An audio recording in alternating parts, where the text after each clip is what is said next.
Everything vibrates. Everything.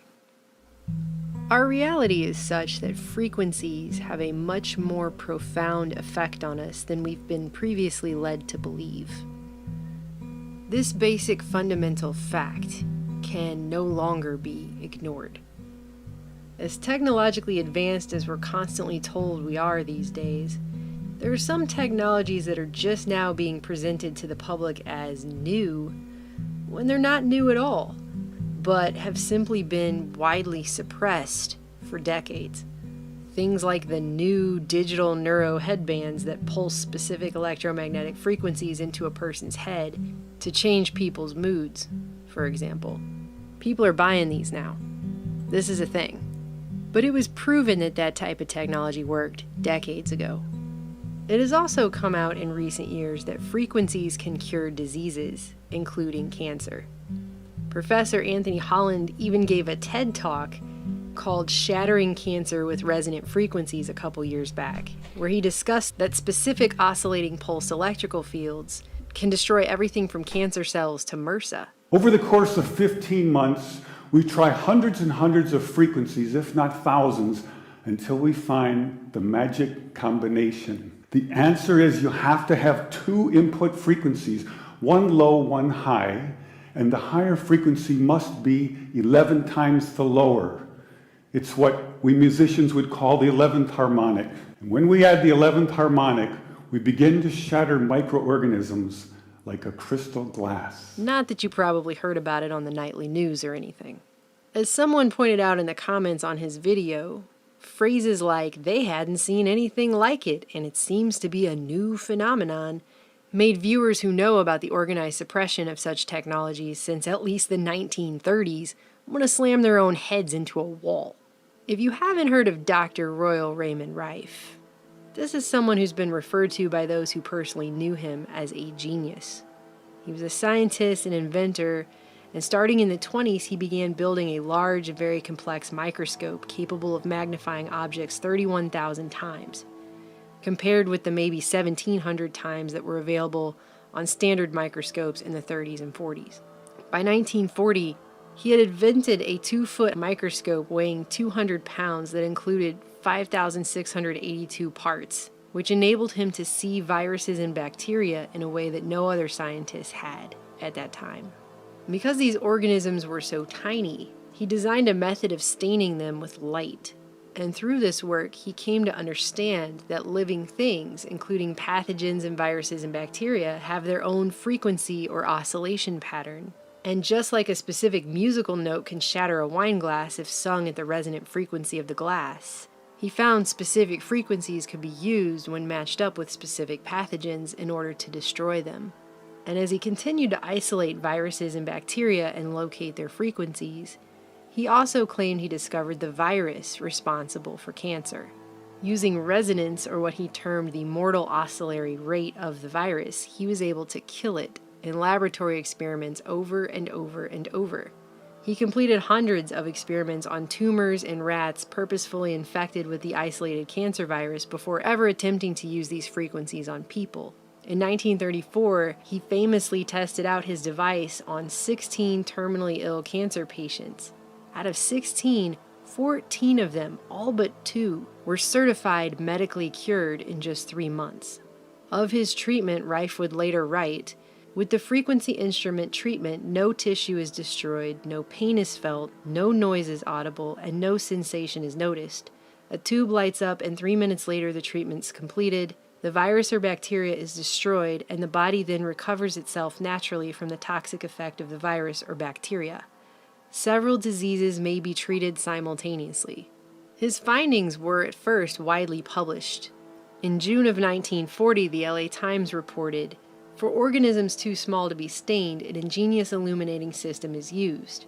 The system utilizes Rife's theory that organisms respond to certain wavelengths, a theory he carries to finality by bombarding disease germs with radio waves which are tuned to those of the minute man-killers. And the virus he says occurs in cancer has, Rife insists, disintegrated under such radio waves." Rife was hailed in the scientific and medical communities for his discoveries, at first. By 1937, he'd established a company called Beamray with several colleagues, and 14 of his machines were manufactured. Multiple doctors used these machines, tested them out, and saw that they worked. It wasn't just Rife's word. So what happened? Why aren't these machines in every hospital and cancer treatment center in the world today? Why don't we have them? Simply put, the only cancer Rife couldn't seem to kill was greed.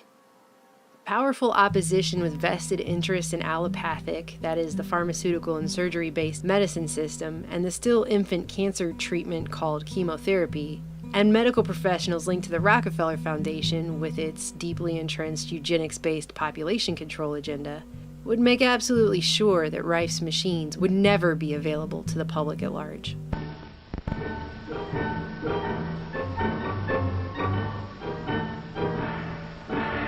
If you notice an absence of stethoscopes, thermometers, and other medical paraphernalia, don't let it upset you. This doctor doesn't go in for them. He's got something better. She doesn't even have to undress. The machine will find out what's wrong. The modern counterpart of the ancient medicine man. He's traded in his boar's tooth and magic wand for an electrical appliance. But his stock in trade is still ignorance and superstition. The 20th century witch doctor talks in terms of atomic rays and supersonic vibrations. He's what's generally referred to as a quack doctor. But somehow that term just doesn't cover my feelings on the subject. To me, the term murderer is much more appropriate. One such big pharma stooge was Dr. Morris Fishbane, head for a time of the American Medical Association, and described by Bob Wallace on LouRockwell.com as a shakedown artist hell-bent on destroying naturopathic medical inventors he couldn't buy out. The story goes that Fishbane sent an attorney to make a token attempt to buy out Rife, and Rife refused. And although no one knows the exact terms of the offer, it was probably similar to the one Fishbane made to Harry Hoxsey for his herbal cancer remedy, which Fishbane later had to admit in court worked on skin cancer. On a television screen, it must look very much like a jar of chocolate syrup. It's not. It's cancer salve, and it's deadly. If it's killed before, it'll kill again. When it doesn't kill, it maims. It never cures. Fishbane and his associates would receive all the profits for 9 years, and Hoxsey would receive nothing. Then if they were satisfied it worked, Hoxsey would begin to get 10% profits.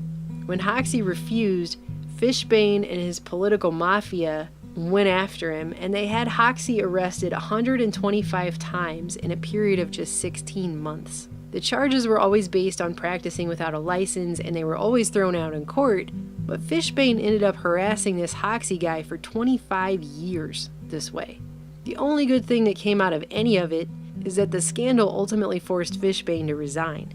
Fishbane also offered Phil Hoyland, who was an investor in Rife's Beamray company and an electrical engineer who helped build the frequency machines, legal assistance, basically in an attempt to steal the company out from under Rife and the other investors. And in 1939, a lawsuit ensued. And that was the beginning of the end of Rife and his machines. Unable to withstand the criticisms and attacks on his character and his life's work in court, Rife crumbled and turned to alcoholism, despite the fact that he ultimately won his case. But the legal costs bankrupted him, and Beamray went out of business. And Fishbane continued to wield all the power of the AMA to halt any further proper scientific investigation into Rife's claims or his machines. Doctors that had previously supported Rife suddenly fell silent. One of his partners, Arthur Kendall, all of a sudden retired to Mexico after receiving a magical gift of $250,000 from guess who. Other doctors were given large grants and AMA honors to keep their mouths shut and go back to prescribing pharmaceuticals. Major medical journals, which are all predominantly funded by big pharma advertising revenues, refused to publish anyone's work involving Rife's theories or his machines or any of it. And on top of that, Rife's lab was broken into. Documentation of his work, including photographs, and even pieces of his microscope were stolen and vandalized. Then, in what would be too much coincidence for even a Hollywood movie, the multi-million-dollar Burnett lab in New Jersey was torched and destroyed just as its scientists were about to corroborate Rife's findings. Police then illegally confiscated the rest of his research, and the story starts to have a whole lot of similarities with Wilhelm Reich, but that's another story for another time. And that was about it. Fishbane would go down in history with a prestigious write-up of his medical career based on exposing quacks, or alternatively, financial enemies of Big Pharma's chemical and surgery-based medical model.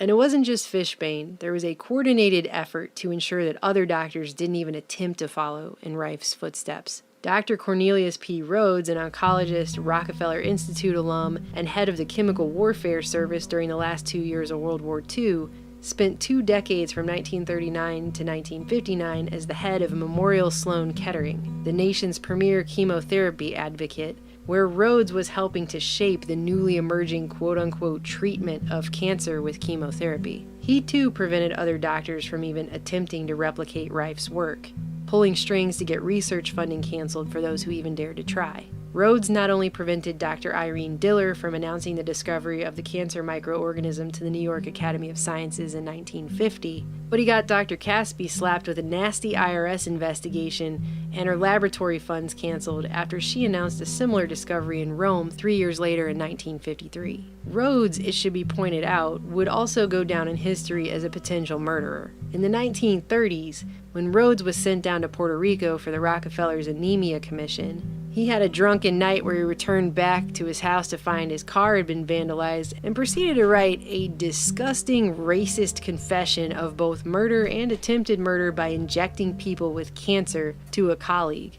He wrote they being Puerto Ricans, are beyond doubt the dirtiest, laziest, most degenerate and thievish race of men ever inhabiting this sphere. It makes you sick to inhabit the same island with them. They are even lower than Italians. What the island needs is not public health work, but a tidal wave or something to totally exterminate the population. It might then be livable. I have done my best to further the process of extermination by killing off 8 and transplanting cancer into several more. The latter has not resulted in any fatalities so far. The matter of consideration for the patient's welfare plays no role here. In fact, all physicians take delight in the abuse and torture of the unfortunate subjects. 13 people died under Rhodes' quote-unquote care in Puerto Rico.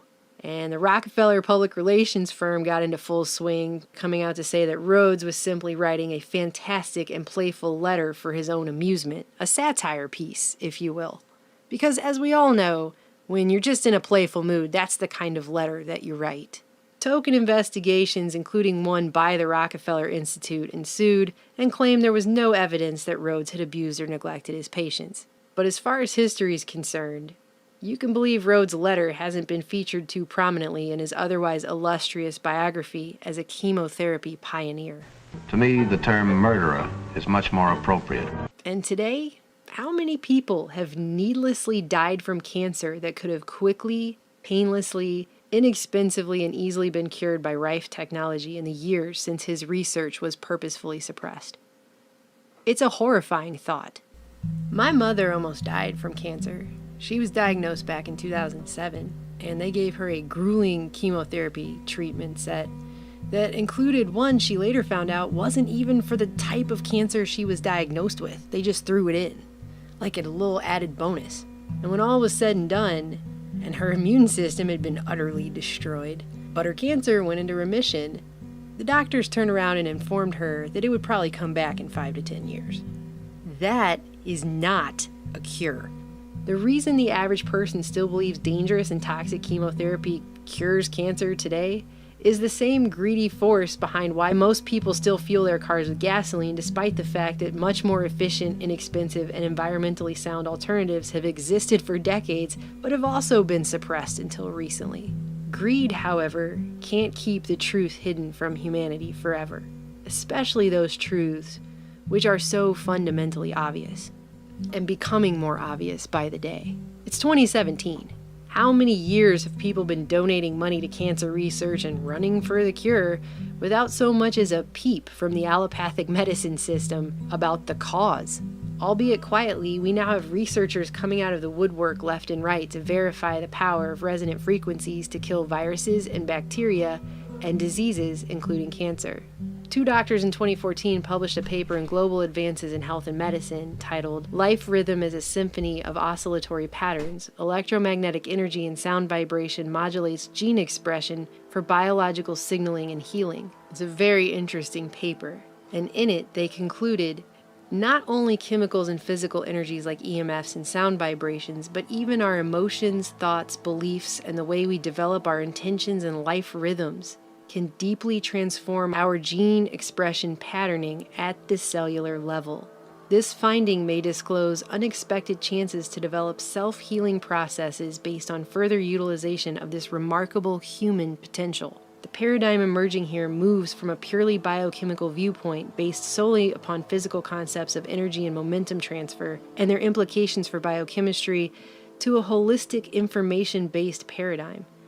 Much as a whisper might carry more gravitas than shouted words, science may now be uncovering the basic principles of a more subtle informational biology in which specific signaling behaviors can carry the power for healing. We were meant to heal. We were made to heal. We all know how well the big pharma medical model of filling ourselves up with chemicals and ripping out all our vital organs has served us. These aren't cures. It's sick care, not health care. It's only a matter of time before the medical and scientific communities are going to be forced to admit that Rife was right, or they'll risk losing the last few shreds of credibility they even have, if they have any, in a world where it's become all too obvious we've been purposefully held hostage in a technology bubble.